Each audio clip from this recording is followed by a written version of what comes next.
Okay, Excellent. so welcome once again to our first Friday group, and as I think people know, we're in the second stage of the franchise recruitment journey. We have just briefly covered some industry news that the British Franchise Association and the AFA Franchise Association have joined forces. That's just hot off the press in the last day. So watch this space in terms of what happened, but it seems to be a good news for the sector. And the other good news from last month is that most of our clients seem to be having very good positive responses from a recruitment perspective. So hopefully the information we covered last month has been of use, and continue to this month to look at the second stage of the franchise recruitment journey. And on that basis, pass over to Marianne. Thank you, Julie. Excellent. And welcome once again to everybody. For those of you who were here last time, and for those of you who are new, I'm going to do a very quick recap, and we're going to look at the second half of the recruitment journey.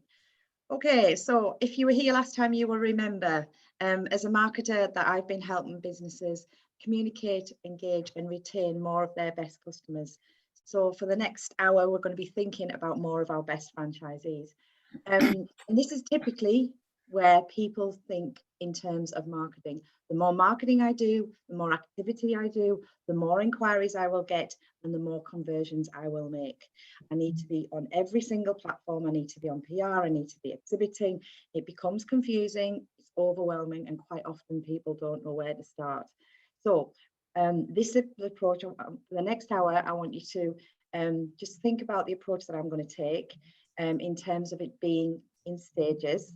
I'm going to help you understand that there are stages in the customer journey, and just share some ideas and things to think about, takeaways from today that you can, learn from me, but also to learn from Revive, who are going to be interviewed as part of this session.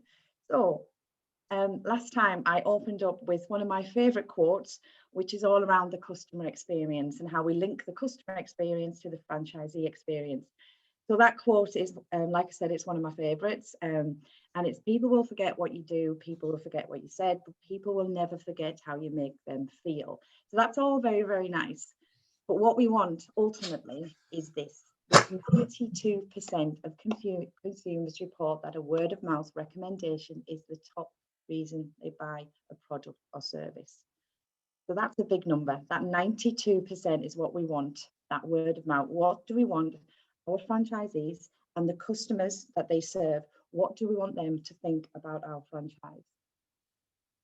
Because in terms of your marketing, we have to know where our marketing's come from. Where are those inquiries coming from? Are they coming from Facebook? Are they coming from our website? Are they coming from word of mouth? But ultimately, as part of how did they hear about us, we want to know, what did they hear about us? What are people saying about our service, about our products, how we deliver them, and how we make people feel as part of the customer experience and the franchisee experience. So this is it. It's about having the franchisee at the heart of everything you do. So for the next 20 minutes, I want you to think about your best franchisee and have that person in mind. Think about the respect, the integrity, trust, that they have in you, but also that you have in them. And that's the next franchisee that we want on board. We talked last time about finding the things that they love and finding out the things that they don't like, and fixing it with systems and fixing it with marketing collateral. And we're going to continue the journey today. So what we looked at last time, we looked at the first half. How do we attract them in? And how do we convert them? How do we get the franchisees over the line? So we looked at, in awareness, things like your brand. Is it attracting the right people? Those with the it factor, those that we want. Things like being on the right platform in terms of, are they going to be on Facebook? Are they going to be on LinkedIn? Where are they going to be when they're seeing our franchise for the very first time? We also looked at consideration. Where do we want them to go if they're seeing us, maybe one of our posts or maybe one of our adverts on social media? We want them to go to our website. What does that website look like? What are the key messages? What are the images when they see us online for the first time? Are we drawing them in? Are we bringing them into our world first before we actually sell to them? Can they imagine themselves being part of our franchise?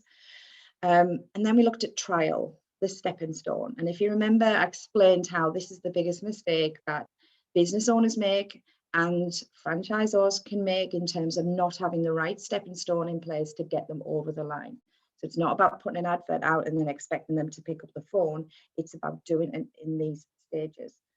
So we're going to now look at the second half of the franchisee recruitment journey. So how do we, well, once we've recruited them in, how do we onboard them? How do we look after them? And how do we create an army of advocates out of the franchisees that love us and have worked with us and are doing really well in terms of their own individual success? So we call it purchase, but for you guys, if you just call it, imagine it's your onboarding. All right, like I said, we've got them over the line, and this is about ensuring that warm welcome, yeah, with those tactics and processes to wow them, so they get to know you and they get to know your team really, really well. I'm going to share a story with you, and it is around the customer journey, but I hope it just kind of helps you understand how important this part is in the recruitment journey. So I have a gym around the corner from me. When they were, brilliant on social media, fantastic website. When I first had a show around, they showed me all the facilities. I was excited at that point. I couldn't wait to join this gym. Then when I joined, it was kind of, had an induction. That was fine, a very kind of short induction. But when I went for the first time on my own, I forgot how to use the machines, and you're on these big running machines and you're forgetting how to, to use all the equipment. And when I went downstairs, the manager was busy. There was no staff available. I'm sorry. So if you remember what I said about how you make people feel, at that point, I just signed up to a 12-month membership. I had invested in that company. I'd been brought in. So I was kind of feeling a little bit let down at that point. So, and you can imagine how I felt. I was, have I made the right decision? I was a little bit cautious before. I was a little bit nervous about entering into this agreement. And this is not the experience that I thought I was going to have. So you can understand from your franchisees' experience at this point, it is absolutely crucial that we bring them in, we put those warm blankets around them, and we give them lots of layers, and we look after them as best we can. This is your unique opportunity to get things right, because these people who've invested 30, 50 grand in terms of, it's a big lifestyle change for them. This is the part when you can get it right, or they can go off on their own and do their own thing. So what I'm going to do with you now, I'm going to share some, exactly like we did last time, share some ideas for you to think about. So we've got them on board now. They've signed the franchise agreement. They're excited that it's complete and they are ready to go. So the first thing we look at is this whole onboarding process. This is a bit of advice I give to all my clients when I start working with them, or any startup. It's about making it professional, it's about making it slick so they move from one stage to the next, and it's about systemizing it. So, if you had to start with an Excel spreadsheet, and imagine yourselves making a cup of tea, go to the kitchen, open the cupboard, take out the tea bags. It is as simple as that. You systemize every single thing, how you want them to work, and the systems and processes you want them to take in terms of setting up their own franchise. We talk about being professional. What do your templates look like as a branded? What are the frequently asked questions, the crib sheets that they use, everything they do in terms of this whole onboarding process. What does that look like? We also at this stage talk about what we refer to as a welcome window. And what I mean by a welcome window, imagine a time frame. So what are we going to do in the first day? What are we going to do in the first week, first month, first 3 months, first year? So what does that whole onboarding piece look like from a time frame? And it's about giving them bite-sized chunks at the right time, in the right pace, so you're not overwhelming them with too much information, but you are giving them enough information for these people to go off and set up their own franchise with everything that you've given them. So a huge part of that is the induction training program. So what modules do they need to cover? The marketing, operations, the finance, At what stage do we need to cover each one? How are we going to do the training? Is it at our head office? Is it, job shadowing? Who's going to deliver the training? They want to be given a training program that tells them what's going to happen in week 1, day 1, week 1, day 2, week 1, day 3, because at this point, this is all about keeping them busy. They've just, like I said earlier, they've just invested all this money. It's about keeping them busy, keeping them focused, keeping them on track, because they will be feeling nervous and cautious. And the more we keep them busy and the more we vary that training program and bring in the right experts at the right time, they're going to be, the excitement that they felt at the beginning when we signed the franchise agreement, we've got to keep that excitement going. And then we look at the franchise operations manual, and I know this is part of the help that you get from the franchise companies put this together, and it's about doing things at the right time every time. So you imagine, a big old-fashioned book, and you open it up, what does that operations manual look like? And I'm sure all of you have heard, it's in in lots and lots of books in terms of systemization, like McDonald's, how hot the oil is, how to cook the chips. Every single thing is in this operations manual. So if some of you are online today and you're just thinking about getting into franchising, start and do those things now. What would that manual look like if you had to include everything? And then in terms of the business launch plan, so we're giving them this help, and there is this stage where they're starting a brand new journey with you. What does that launch plan look like? We've had success from our other franchisees we've worked with before. This is what they did in the first week, the first month, the first year, and look at them now. So we're going to help you with your business launch plan, but this is the order that it needs to go in for it to be a success. Yeah, so what information do we need to give them in terms of the branding, the marketing collateral, the access to the bank accounts, all those things that they need to be thinking about in terms of their launch plan for them to start thinking about their own recruitment and their own customers. And then remember, I talked about the customer experience. What does that look like? How do you want your franchisees to look after the customers that they serve? So this is about having the right service level agreement in place to give them, and for them to give their customers the best experience, so they go off and shout great things about you in terms of how you want your franchise to be represented. And then the support team, the back office, the head office. Who are those professional experts who's going to help them at this time when they've made this life-changing decision, when they've invested all this money? So, the training team, the marketing team, the help with in terms of sales and recruitment, the helping them with the launch. And also, as well as the professional expertise that you've got in-house, but what access have they got to the wider network? So thinking about who are our good franchisees at the moment, who are the big hitters? Can they get access to those people? Can they, can they ring them up? How do you open up the network so it's all controlled and it's all delivered in the right way?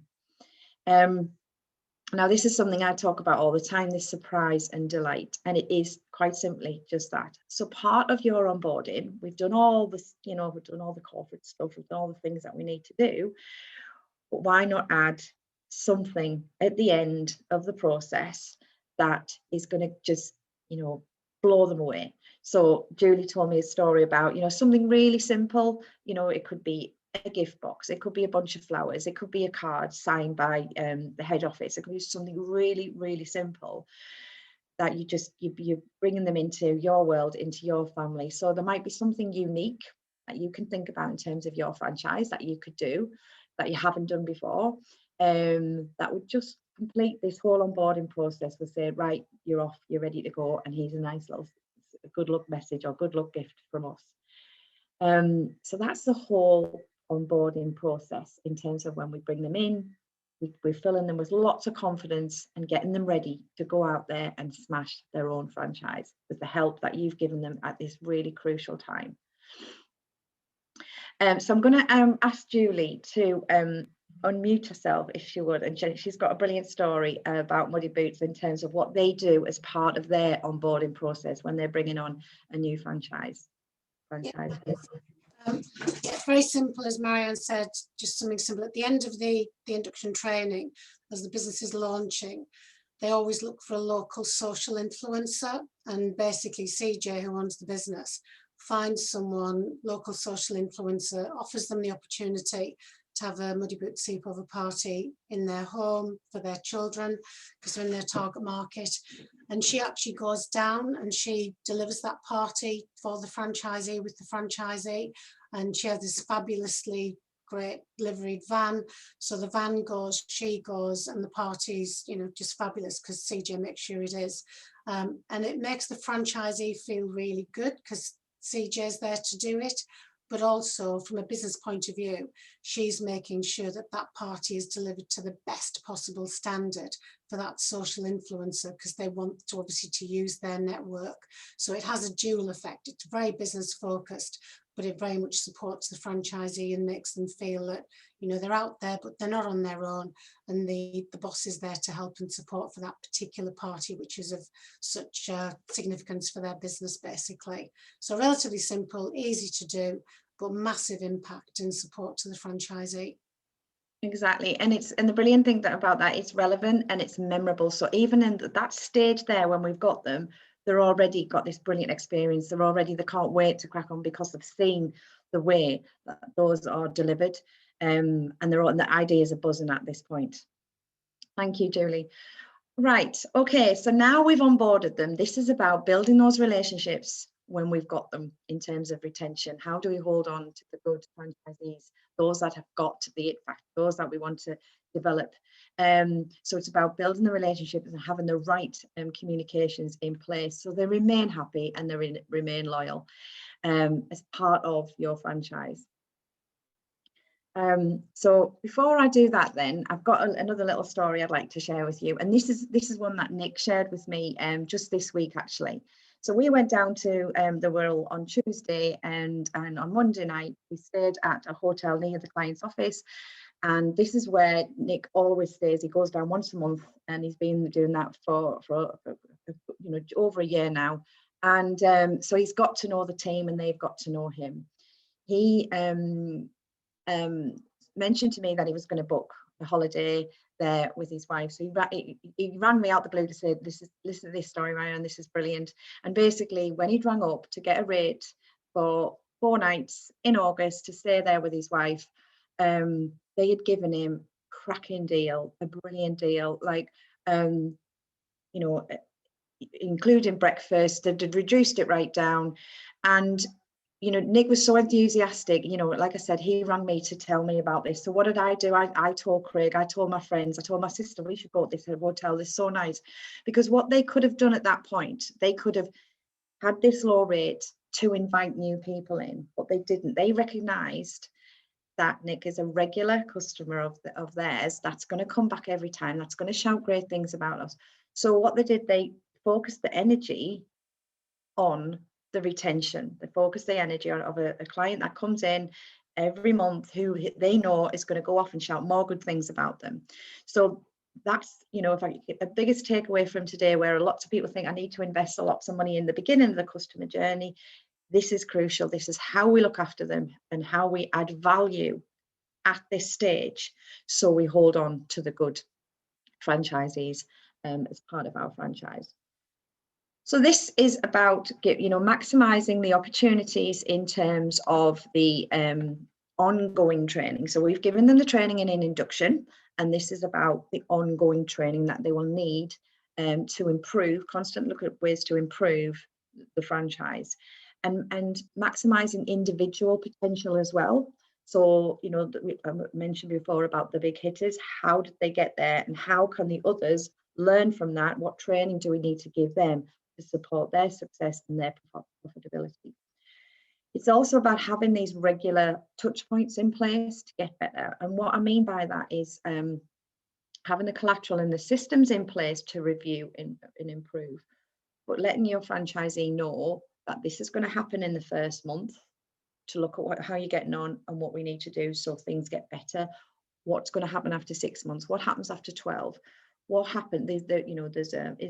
What are those monthly touch points that we have in place? It's all very clearly itemised, that they know they've got this strategy meeting to come to, they've got help in marketing training, they've got these steps, these milestones that they can look forward to, that's going to look back at what they're doing, but also help them improve.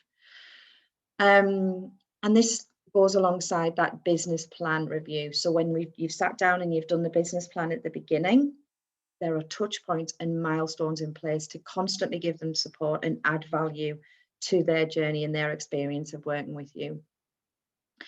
Things like financial KPIs, how you track, how you measure, and how you improve their performance. So I know there's the finance forecasting tool from the finance company, which the guys have said is a tool that you can use to help track the performance of the franchisees and make sure that they continue in terms of the experience that they've got and the profitability that they imagined having with you. That there are systems and processes in place that are going to keep a track and give them the help that they need to keep on getting better. And part of that, obviously, we mentioned in onboarding, but is the continued support from head office to keep them happy, to keep them engaged and keep them loyal. And part of that is having a well-structured communications program. So how do you communicate with those franchisees that you've got on board? How do you communicate with them daily, weekly, monthly, quarterly, annually? What does that look like? What do they need to know on a daily basis, on a monthly basis, on an annual basis, that you're keeping them engaged? You're creating these platforms for them to feed back to you and for you all to constantly improve and review what you do. I'm going to ask Julie to share another brilliant story that she shared with me recently, but it's all around having that flexibility and empathy, and it's outside of the ops manual. So you've heard of that expression, computer says no. It's being flexible at that point. So I've got lots of examples of clients who I've worked with and what they did in COVID and how they adapted, and how they really understood their customers' mindsets and where they were at that current time. And Julie's going to share with us a story. One second, it's stuck.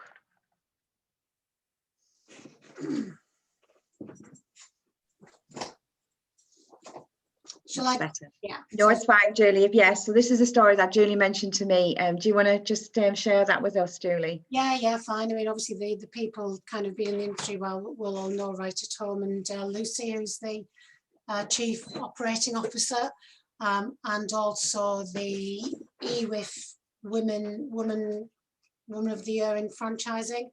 And basically, whilst at the beginning of the lockdown and everything was really bad, domiciliary care was very much at the forefront of literally frontline activity. And Lucy and her CEO committed, as well as everything else that they were doing in terms of supporting the franchisees and enabling the franchisees to work with the clients, they committed to speaking to every franchisee individually, at least on a fortnightly basis. So either Lucy or the CEO would ring them individually. And it was very much about talking to them in terms of how they were feeling and how they were getting on, and from a personal mental health point of view, looking at them in addition to the business to make sure that they were being maintaining and that they were fine, basically. So over and above everything else that they were doing from a business point of view, they committed to making that personal contact, and obviously the franchisees all were very appreciative of it, and it's had a really positive influence across their business. And the time that it took wasn't great, but it was significant. But again, it's reaped massive benefits both from a business point of view and from a personal point of view as well. So again, something simple but something effective, and something that was very much appreciated by their franchise network. Yeah, at that point when the timing was right, in terms of that real personal touch, which all goes back to the customer experience, the franchisee experience of working with people that genuinely care. Thank you for that, Julie. So the final stage of the 6 stages of the journey is all around creating an army of advocates. So enhancing that experience. So those recommendations and referrals to expand your network become just a natural part of how you grow. So with that, if you can just share with me, just I'm just going to remind you of this 92% that I mentioned at the beginning, and that rate in terms of what we want in terms of word of mouth. Yeah, that word of mouth recommendation, that's what we want. So if you imagine if there was a new bar opened up in your area, would you go to that new bar based on an advert, or would you ask a friend?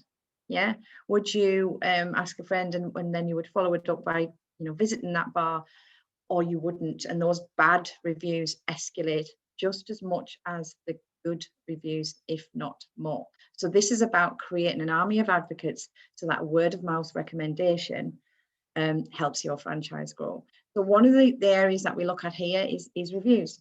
Yeah, watch for the good reviews and acknowledge them, whether that is something like a 5-star Google review, whether that's a LinkedIn recommendation, but manage the bad. Yeah, so I've seen it before when it's there's a Google review left and people have got into a tit for tat and they've explained things, and then the reviews got worse. But also there are massive opportunities in terms of getting a good review. So things like building up a portfolio of good case studies, good quotes for your website, all those things. So watch for the good and manage the bad, deal with them in the right way.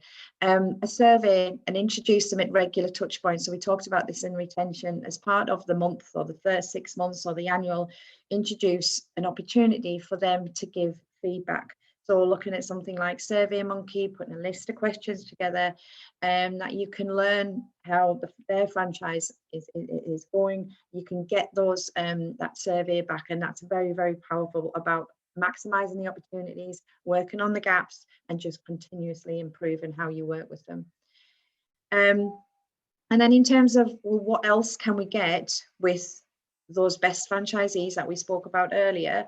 Well, we can get recommendations. Yeah, so who else is in their network that might also think about their life-changing decision, about them doing something completely different and getting on board? Yeah, so their family, their friends, their wider circle. We can grow your franchise by thinking about those people that they know already and getting those recommendations based on this 92% word of mouth. And then in terms of the growth program, if they can touch and feel that right from onboarding, that this is the potential that they could reach, do you have any kind of an incentive for those big hitters that are doing really well? Also, those big hitters could become part of the support that we give back at the beginning of the customer journey. So putting your best franchisees in the spotlight and asking them to help the fledgling franchisees coming through. So imagine if they've been working with you for a few years, how they're going to feel if you reach out to them as one of your best ones, that they can give that support back that they had from you at the beginning. And what we'd all like is just to be able to open up our books and say, you can contact any of our franchisees and find out how they enjoy working with us and the support that we give them. Because this is what it's all about. It is about creating an army of advocates to grow, and not just from the franchisees, but the customers that they serve as well. So what we've got next, we've got Revive, who Nick's going to interview. But before we do that, I just want to just to sum up basically. So think of the 6 stages that we spoke about in last time and this session today. Link the franchisee experience to the customer experience and how you want people to feel. Retain the good franchisees with those brilliant systems and processes and collateral that we've put in place. Create the best induction program that you can. Keep training them. Introduce these toolkits that they can go off and manage and launch their own franchise. Create the deeper foundations to build a stronger franchise, and support them with the right team so they can also grow. And just create platforms, create touch points, those milestones that I mentioned, so you can continuously improve. Do more of what they love and fix the gaps when points. So those touch points where they can fall off a cliff. And then obviously continue the journey with the franchise company. So with that then, thank you very much. I hope you've enjoyed the 6 stages. I'm going to hand you over to, I'm going to ask Nick and Catherine to unmute yourselves, and I'll hand it over to you, Nick.